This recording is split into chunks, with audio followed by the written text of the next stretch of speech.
Tersangka dan tidak itu tergantung, belum tentu juga naik sidik itu kemudian langsung tersangka dan tersangka itu langsung bisa jalan gitu aja.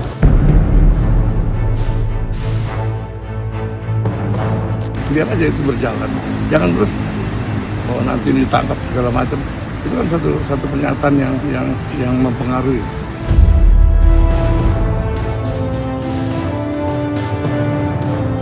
Malam hari ini merupakan suatu pertanda bahwasanya proses hukum ini berjalan terus.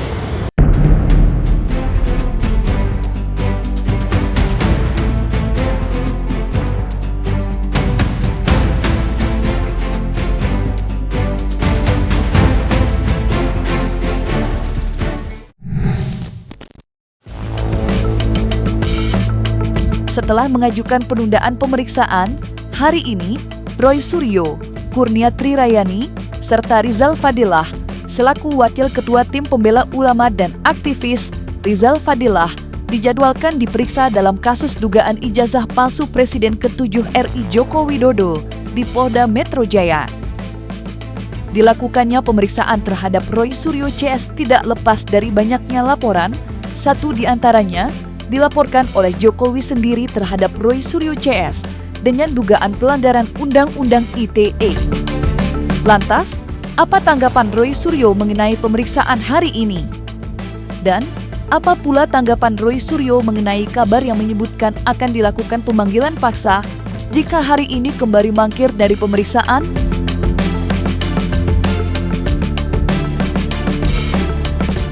Saya pun setahunya juga ketika peristiwa itu terjadi, saya tuh menjadi ahli dari tim yang namanya TPUA, Tim Pembela Ulama dan Aktivis. Dan setahu saya ketua TPUA adalah Pak Egy Sujana waktu itu. Jadi ya saya sih nggak melihat, tapi yang jelas Mbak Egy juga masih wewenang dengan saya bagus, ya. Jadi nggak ada soal. Jadi kalau kemudian ada salah seorang yang namanya Pak Rasman yang kemudian bisa sahabat Pak Egy, itu hak dari Pak Rasman. Dan Pak Egy juga hak juga untuk beliau untuk mengungkapkan pendapatnya.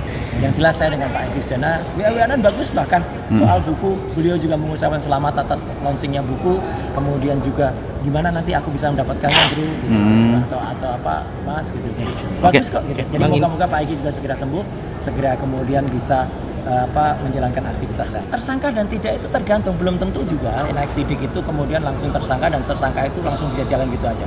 Contohnya adalah apa? Orang namanya Ari Armando, ya, dia pernah tersangka, ya gitu, dan itu pernah katanya diberhentikan di SP3. Tapi kemudian sudah juga dilakukan proses namanya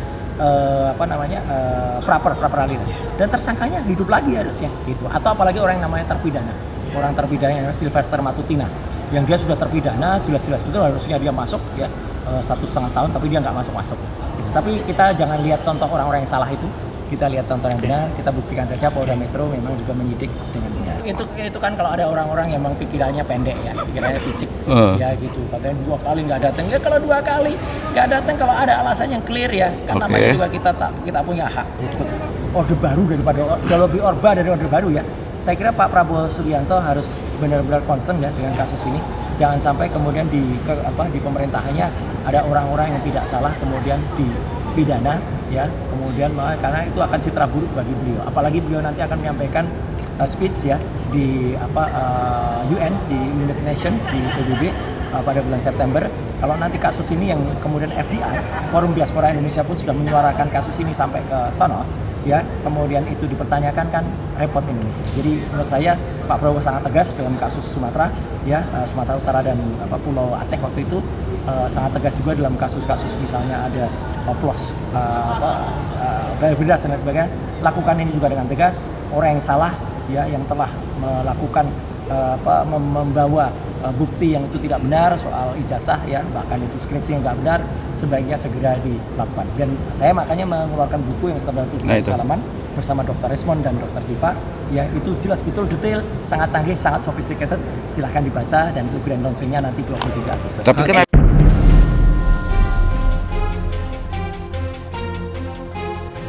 Tudingan Roy Suryo dan barisannya yang meragukan keaslian ijazah sarjana S1 Jokowi, bahkan menudingnya palsu, tidak hanya membuat gaduh, tetapi juga berujung pelaporan. Sebanyak 6 laporan diadukan, salah satunya oleh Jokowi sendiri. Menanggapi kasus yang sedang dihadapi Roy Suryo, praktisi hukum Rasman Arif Nasution menilai Roy Suryo dan rekan-rekannya akan ditetapkan menjadi tersangka. Penilaian Rasman bukan tanpa sebab. Menurutnya, manuver-manuver dan langkah hukum yang dilakukan Roy Suryo tidak cukup untuk menyelamatkan dirinya untuk lolos dari penetapan tersangka. Memang tidak dapat dipungkiri, kisruh tudingan ijazah palsu yang dilakukan Roy Suryo dan rekan-rekannya hingga menerbitkan buku Jokowi White Paper yang disebut-sebut ilmiah, mengundang reaksi keras dari sejumlah kalangan hingga tak jarang membuat gesekan tajam di tengah publik. Lantas, atenkah Roy Suryo lolos dari jerat hukum atas banyaknya laporan yang diterimanya? Saya sangat yakin bahwa Roy Suryo minus Bang Egy ya, kalau keyakinan saya, kalau melihat dari situasi ini, kalau mereka misalnya ketika diperiksa sebagai saksi di penyidikan tidak mampu membangun argumen, ahli yang mereka datangkan mungkin kurang komprehensif penjelasannya, saksi yang meringankan barangkali, dan lalu kemudian penyidik menggelar, ya bisa jadi mereka akan jadi tersangka. Tapi sekali lagi, status tersangka itu kan tidak otomatis akan menjadi terdakwa itu otomatis jadi terpidana. Tapi apapun risiko dari perbuatan, sejarah akan mencatat bahwa Mas Roy Suryo itu berani. Itu maksud saya. Jangan jadi cengeng gitu loh.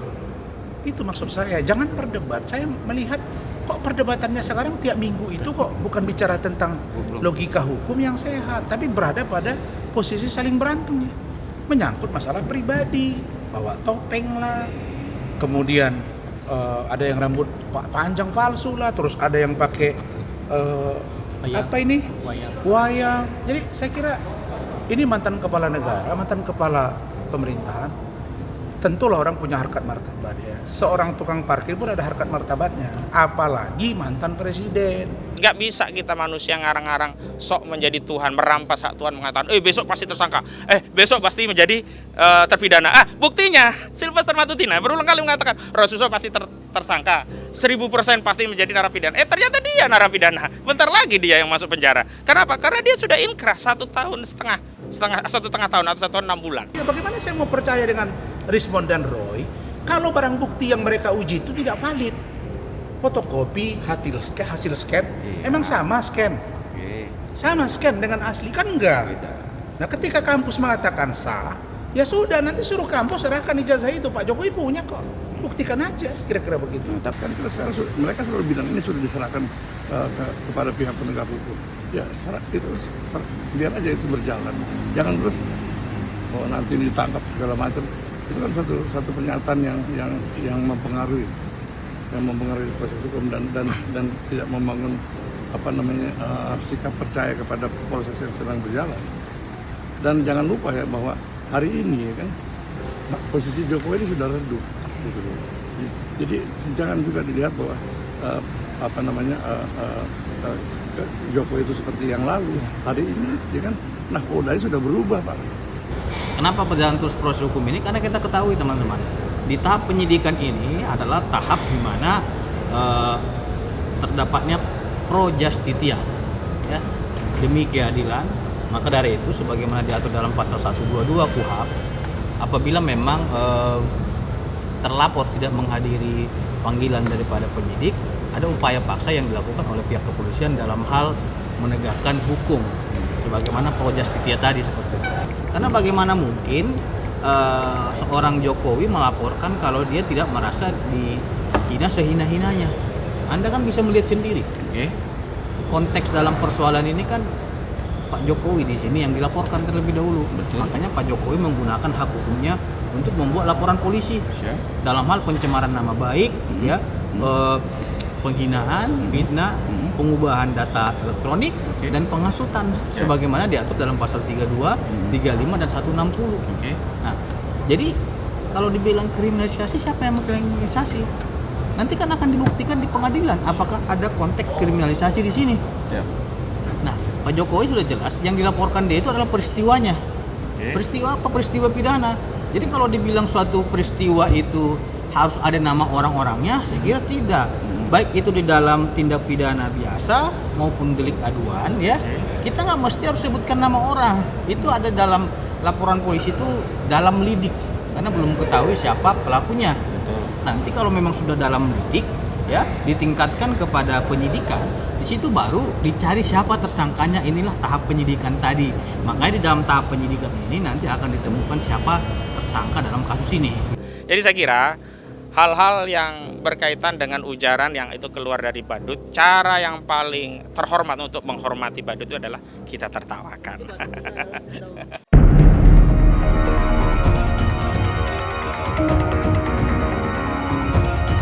Polemik dugaan ijazah palsu Jokowi sampai kini masih menjadi pusat perhatian publik.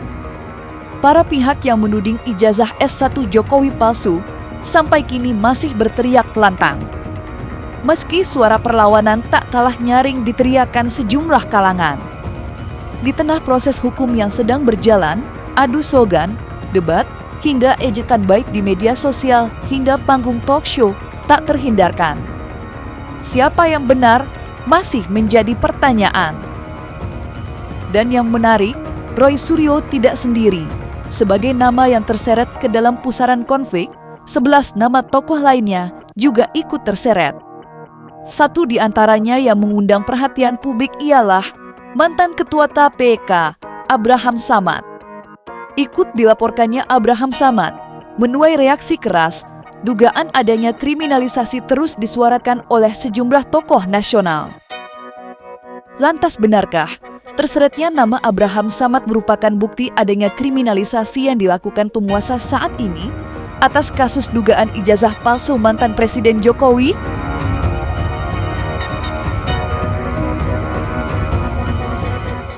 Ya Pak Jokowi merasa dia dicemarkan, kemudian dia merasa ditebar berita bohong. Ya kewenangan dia. Nah sekarang kita bertempur. Saya bilang selama ini saya selalu tampil rakyat bersuara. Karena kesibukan persidangan dengan Hotman, maka saya menjadi penonton. Begitu saya menjadi penonton, saya melihat nggak sehat ini. Nah kebetulan abang saya, Egy Sujana ini masuk. Nah setahu saya, dia ini dulu mempersoalkan ijazah SMA. Lah benar begitu dia cerita ke saya belum? Tuh poin 3-nya. Abraham Samad akan dipanggil, kok semua tokoh bicara? Mahfud MD bicara, Novel Baswedan bicara, Busri Muqaddas bicara, Pak Todong Mulyo Lubis bicara. Nah sekarang pertanyaannya, kalau yang dua ini dibilang jangan kalau Abraham Samad bilang jangan kriminalisasi, berarti yang 11 boleh. Bukan seperti dia bilang tadi, oh enggak itu kan ada waktunya, masa iya dicicil-cicil? Ya sama aja. Tapi kan sekali lagi saya yakin Pak Mahfud juga sebagai orang hukum dan Abraham Samad, pembuktian itu adalah di pengadilan. Nanti begitu berkas dilengkapi ke kejaksaan, mereka tidak puas lapor ke komisi kejaksaan. Tapi di ruang persidangan itulah dasar untuk membuka semuanya. Kita bisa mengatakan ada kriminalisasi atau tidak itu ketika sudah disidangkan di muka persidangan. Nanti akan diuji oleh hakim apakah perbuatan itu pidana atau bukan. Kalau seumpamanya itu bukanlah tindak pidana, itu namanya kriminalisasi. Tapi kalau memang hakim memutuskan itu adalah perbuatan pidana, itu bukan kriminalisasi. Jadi jangan terlalu dini juga kita menyimpulkan ini adalah kriminalisasi. Nggak bisa seperti itu, Bos. Konsep hukumnya itu jelas diatur dalam pasal 1 ayat 24 Kitab Undang Hukum Acara Pidana. Setiap laporan itu tidak mesti harus menyebutkan nama orang. Ya, tinggal nanti apa yang ia perbuat itulah dimintai pertanggungjawabannya. Sehingga perbuatan yang mereka lakukan itu diperiksa oleh polisi apakah ada perbuatan pidana atau tidak, seperti itu. Hukum harus tegak lurus sebagaimana ada gium hukum mengatakan dormium aliquando leges nuguem morintur, hukum tidak pernah mati akan tetapi hukum tegak lurus untuk menegakkan keadilan.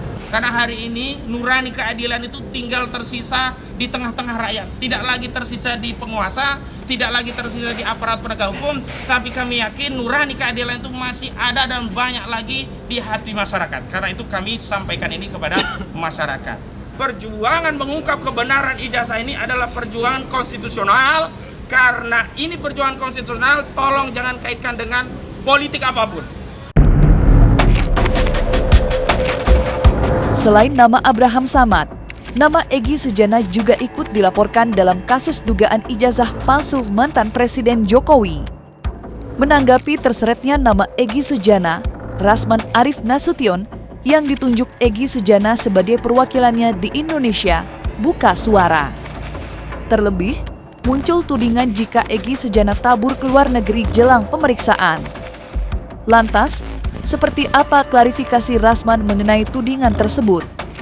Dan apa pula alasan Rasman menyebut Egy Sujana tidak terlibat polemik dugaan ijazah palsu Jokowi?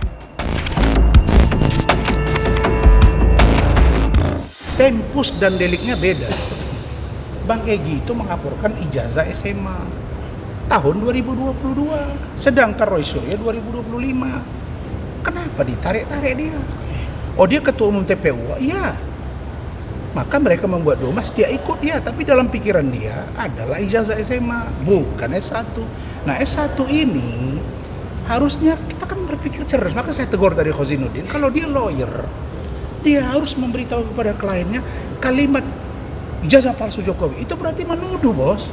Presumption of innocence. Saya saja yang kalimat menduga kepada Hotman bisa jadi tersangka, terdakwa.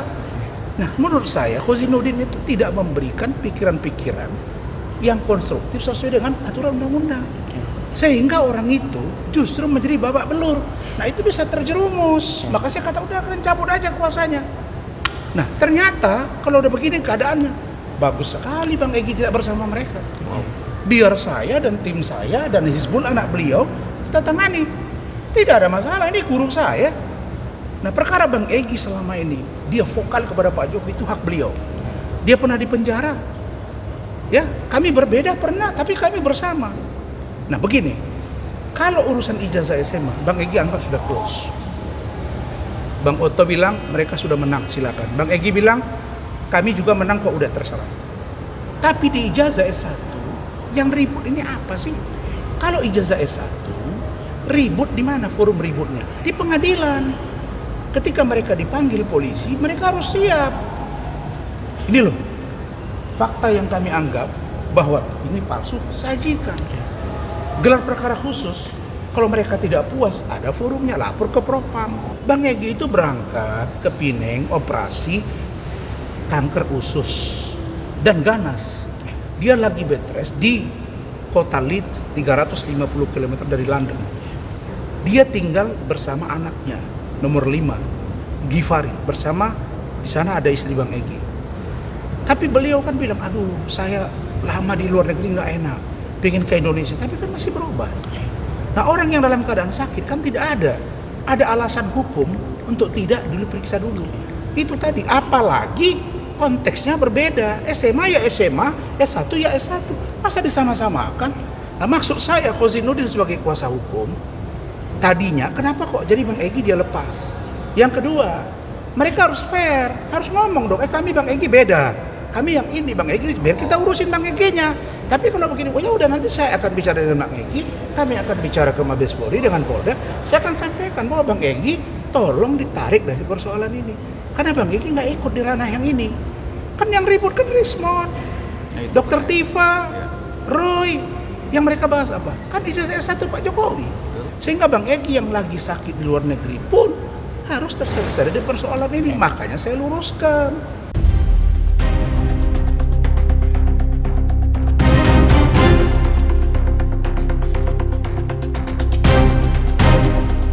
Nah, selesai sudah, Cumi Lovers.